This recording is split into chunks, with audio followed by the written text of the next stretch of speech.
It's tabletop time! I'm Dave. And I'm Murray. And today we're doing something very different. We're going to be reviewing Warhammer TV. It's about time we look at it. It's been almost a year that Warhammer TV is up. As I understand it, Warhammer Plus is relatively in the same ballpark as most streaming services you get on your TV. And as it's been about a year, it will be really interesting to see how much they can provide. And I don't want to come in at all with a negative slate. I love Warhammer. I've grown up on Warhammer 40k. I love Horus, Heresy. I love Age of Sigmar. So I want to like what they're putting out. I really do. So I'm keen to see what it is and maybe get hyped by it.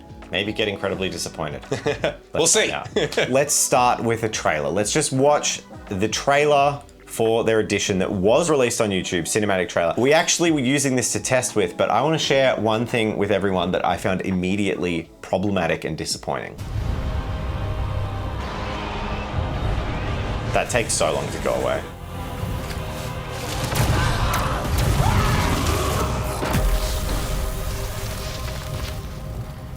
Immediately, I'm looking at this and there's something wrong with the quality. So this is what we were looking at when we were testing before we started to shoot. This is the only thing we've looked at, the only thing we've watched on Warhammer TV. And I was like, what's going on? Is the TV busted? Why is it so janky? The frame rates are bad, the quality is bad. So I went across to YouTube and watched the exact same trailer on YouTube in HD that is freely available on their Warhammer TV. We must not falter. We are his sword. We are his wrath.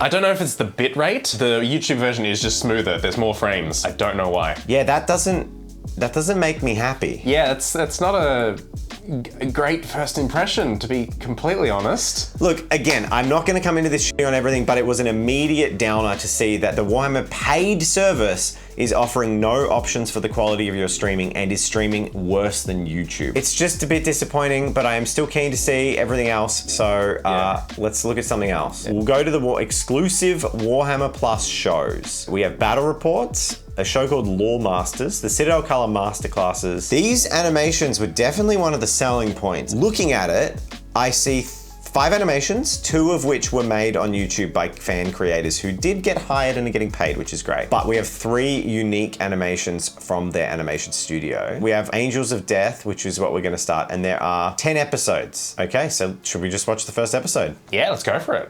I interrupt this video from the future. Murray and I watched some Warhammer TV at home and we found it to be inconsistent. Sometimes on a computer we had really good HD streaming, other times we didn't. Now it's hard to blame the internet at work because we checked on YouTube and we were getting really good streaming there. So I definitely think there's some issues on the back end with Warhammer TV, but it's probably not as bad as I thought it was and you can get a good stream sometimes. The second thing I wanted to go over was the recent announcement that Warhammer TV made that all their exclusive miniatures from the first year are available as long as you join before the end of July. And a lot of people are going crazy about this. I want to get outraged about it and I want to like make a big clickbaity rant about how evil that is, but it's kind of just standard practice. Like the understanding has always been that if you sign up to Warhammer Plus, you can buy the exclusive minis when they're available. So I don't know why the outrage is being made that Games Workshop is sort of advertising that after the end of July, that will no longer be the case. I think people are finding things to get annoyed about, but yeah, that was just my thoughts on that. It's literally the same as anything, you know, join at the end of the season, you can still get the rewards. So sorry to not have some evil rant about why they're evil. I'm guessing this is about Blood Angels. How do I watch it? I've clicked on it 3 times. I'm still clicking on it. Oh, it's here. It's, yeah. That makes sense. I'm just dumb. The more you know. Check the settings. Okay, we have no quality settings, but we can go full screen.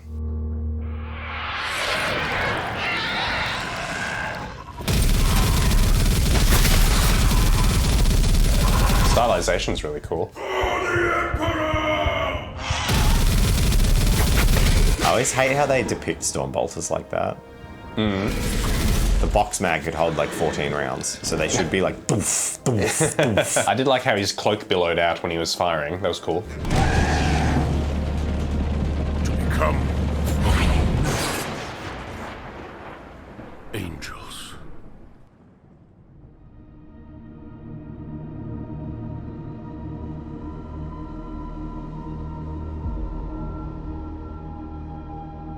The low frame rate of things I find distracting. Like when the sword came across the screen, it was like, Yeah. that could be Aussie internet, but I don't think it is.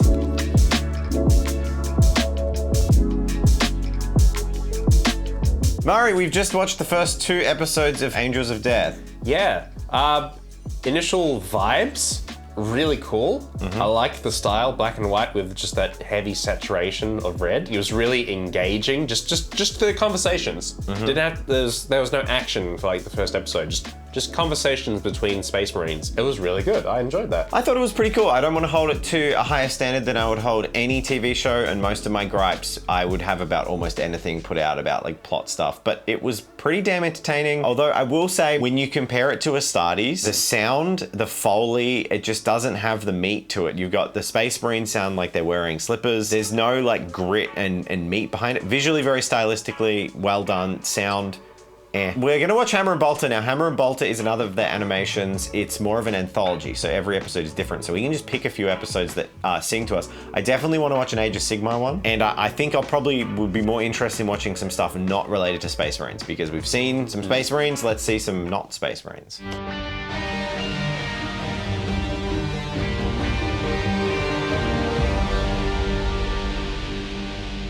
I like the sort of 80s vibe, a lot of things. A lot of their stuff has a bit of an 80s vibe. Almost like they're remembering their origins, but it also works for the campy nature. Nice hand painting. The animation looks better, and it's simple animation, even with frame drops, just because it's not 3D. Yeah, this was like the older Flash animation sort of thing. Yous ain't ever gonna be proper boys with fighting the likes of Gibbet here. Ow! Proper orcs have proper enemies. You need to get big and strong. I mean, muscles are in there. Pointies then. They is weak, but they is fast and well stabby. The animation style is really simple, but it works. That's all it needs to do. This is great. Orc's depiction of Yarrick. Orcs' bedtime horror stories. It's so good. And when he finds him, when he finds him, what a scrap that is gonna be. I fucking love that. It is so good. I love that.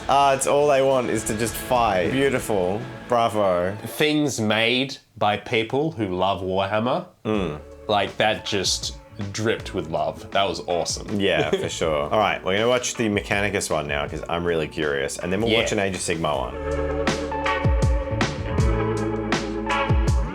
All right, so we've just watched a bunch of Hammer and Bolter, and honestly, very fun. Yeah, that was a good time. We had nice little bits of intrinsic canon like Yarrick, and then we had some little dispersed stories just thrown across the universe. That was really cool. Yeah, super cool to see stories from other parts of Warhammer, giving voices to people we don't often see. Definitely for a fan, really good, and the animation was a sort of a simple-ish style, but kind of shows where, like, I didn't have an issue with it at all. It was really cool. So Hammer and Bolter, really good, definitely worth checking out. And now we're gonna go on to Exodite, which I'm really curious about, because that was one that was basically effectively pulled off YouTube. It was a fan creation, and the guy got hired and is making it for Games Workshop. So I'm very curious to see what that ends up looking like. The lessons of the past are forever lost to the present. Even those learned in the wake of tragedy are easily forgotten. Fuck him up, Tao. Get him. Progress is forged in such ways.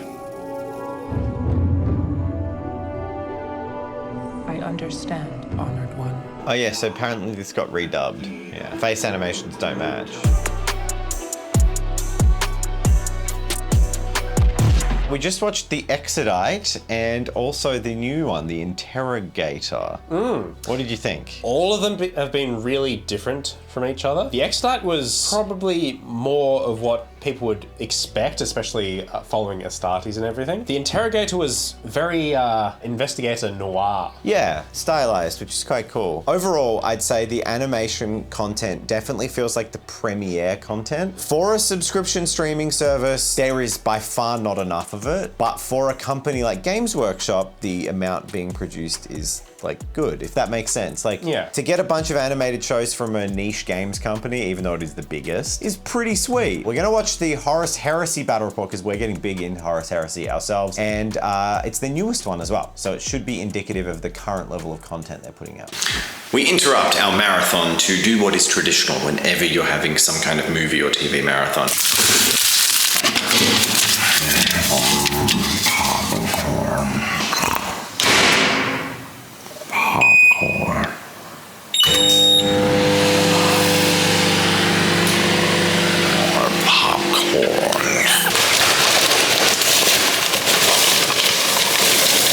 Popcorn! No, this is for Murray and I to watch our shows. So the battle report came in at around 43 minutes, which for a full-fledged game is actually quite watchable. They also had a lot of really nice graphics interspersing the turns, which made it really nicely broken up. That was a really nice touch, sort of like chapters in a book. The presenters did a really good job being enthusiastic, and as usual, the boards and models were painted amazingly. However, there was something I found a little bit disengaging in the official battle report that I don't find in some YouTube content creators' battle reports. The lack of use of sound or special effects, as well as a focus on the what happened on my turn, as opposed to narrative moments or exciting dice rolls, made me feel slightly detached from the experience and more like I was watching two sports commentators explaining the game that they just played to me. So while I definitely thought that the Warhammer TV battle report was well produced and well presented, it lacked a little bit of that immersive engagement that I've come to expect from modern battle reports. Would you subscribe to Warhammer TV for battle report content? For me, the answer is no, because a lot of channels on YouTube do battle reports as well, if not better. And they're aiming very, very hard to, you know, get that zesty attention and retention on their videos. Yeah. They did a good job, as we said. I don't want to be negative on any of that. It's just that it was very clinical. That's the way I describe it, in terms of it's just that they just presented a board game being played. So that's one stream of content. They also have painting tutorials, masterclasses. Yes, I'm very interested to see how that differs from their YouTube content. Yes, and also their old like Forge World masterclass books and things like that. Let's do it. Yeah.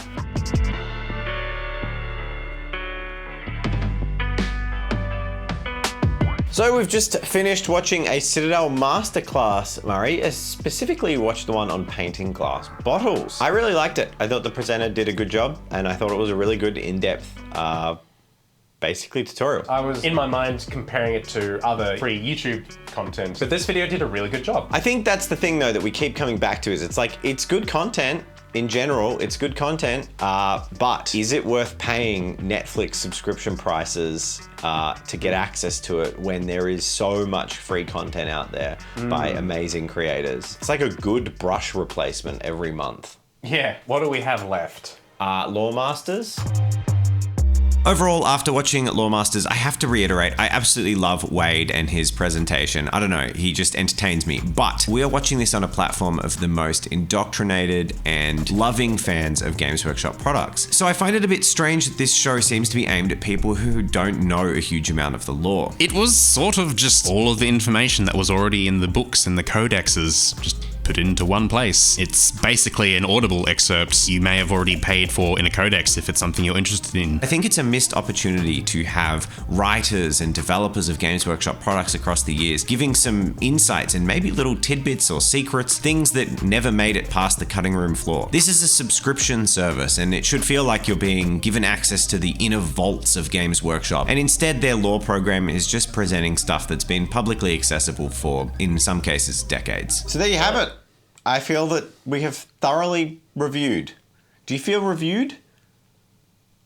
Yes. Is this something that you'd pay subscription for? No. I understand why people would. The only real problem I have with it is that Games Workshop is a company that profit, I think it was like £144 million.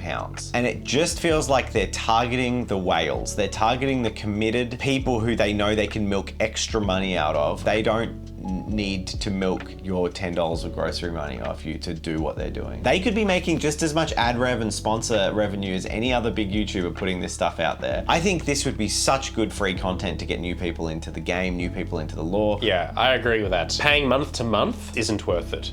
However, if you just want to pay for a single month and binge everything on there like you would with Netflix or something, it's totally worth it. There's some great things on here. We've had a great time watching it all. Yeah, it's good content. Yeah, so I guess that's the ironic thing, isn't it? After bagging out paying a subscription service to Warhammer TV, I will say thank you to our patrons for supporting our video content.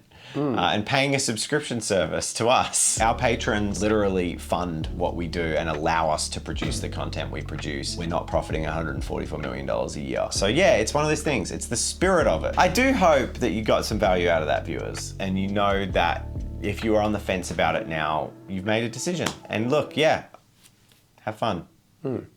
That's all from us, holed up in a very small room. Clearly sick as well, if you hadn't noticed. So yeah, you say the final word. Can we go home?